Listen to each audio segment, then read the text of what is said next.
মায়াবিনী আৰু দয়াবিনী। জুবিন গাৰ্গ আমাৰ হিয়াৰ আমঠু আছিল।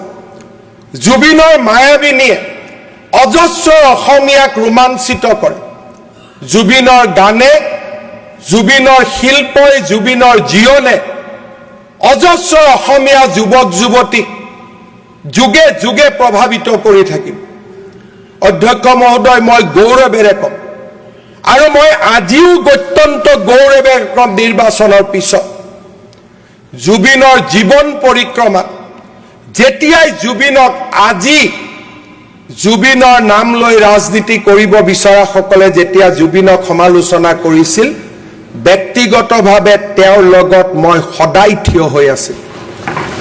মই সদায় কৈছিলোঁ যে জুবিন ৰাষ্ট্ৰৰ সম্পদ, জুবিন অসমীয়াৰ সম্পদ, জুবিনক জীৱনত সমালোচনা নকৰিবা।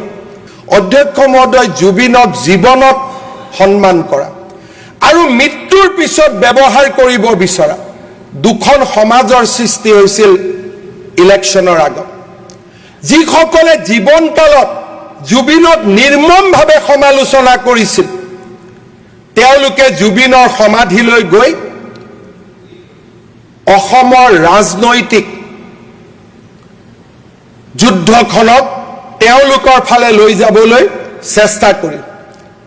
যিসকলে নিজৰ জুবিনক যিসকলে নিজৰ জীৱনক নিজৰ সমষ্টিলৈ এবাৰো অনুষ্ঠানৰ বাবে নিমন্ত্ৰণ কৰা নাছিলে, ৰাতি ৰাতি তেওঁলোক জুবিনৰ সমৰ্থক হৈ পৰিছিল। কিন্তু দুৰ্ভাগ্য, তেওঁলোকৰ মুখেদি মায়াবিনী নোলাইছিল, তেওঁলোকৰ মুখেদি দয়াবিনী ওলাইছিল।